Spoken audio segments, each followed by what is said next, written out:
আচ্ছা, এটা হচ্ছে মটোউলফের একটা ম্যাগনেটিক ট্যাঙ্ক ব্যাগ। আমি অনেক খোঁজাখুঁজির পরে আর কি এই ট্যাঙ্ক ব্যাগটা পাইছি। কারণ আমার একটা খুব কম্প্যাক্ট আর কনভিনিয়েন্ট একটা ট্যাঙ্ক ব্যাগ দরকার ছিল। কারণ এর আগে আমার যে ট্যাঙ্ক ব্যাগটা ছিল সেটা হচ্ছে গোডসের জিওন R1 মডেলের। তো ওই ট্যাঙ্ক ব্যাগটার প্রবলেম ছিল, এটাতে অনেক ওই দড়ি টড়ি ছিল আর কি। তো ওইটা অ্যাটাচ করতে একটু ঝামেলা লাগতো, যার কারণেই এই ম্যাগনেটিক ট্যাঙ্ক ব্যাগটা নেওয়া। ট্যাঙ্ক ব্যাগটা নেওয়ার পর সমস্যা যেটা হলো সেটা হচ্ছে এটা অ্যাটাচ করা। তো আমার বাইকটা হচ্ছে সুজুকি জিক্সার।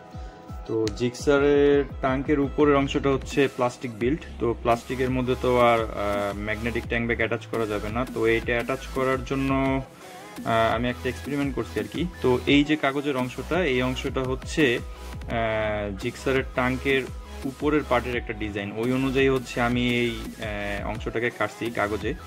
তো চলুন তারপরে দেখাই কি করছি আর কি।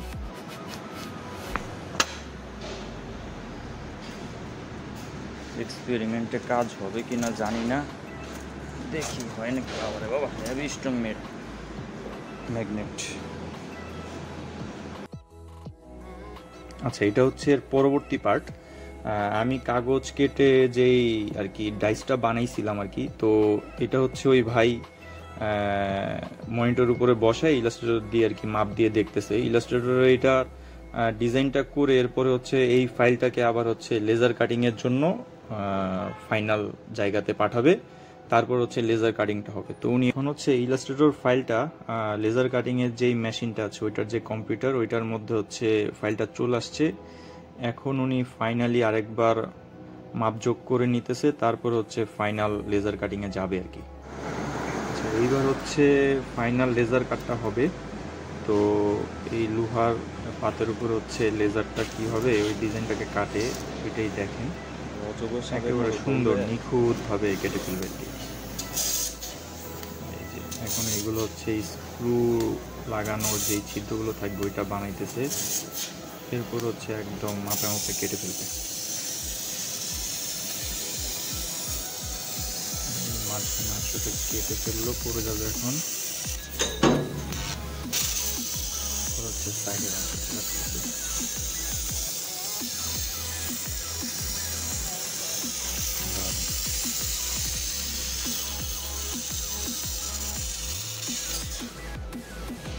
কিন্তু আমার এসের কাজ শেষ।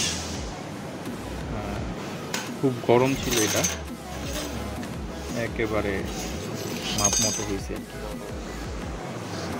আশা করতেছি এটাতে আমার কাজ হয়ে যাবে।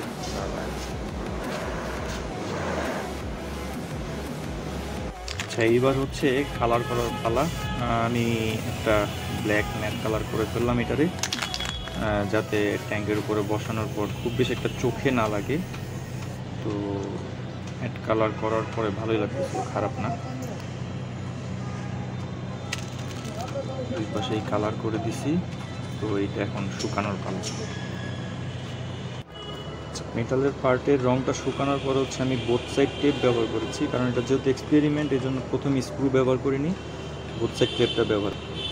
আচ্ছা, এখন হচ্ছে মেটালের পার্টটা আমি অ্যাটাচ করে ফেলছি ট্যাঙ্কের উপরের অংশে।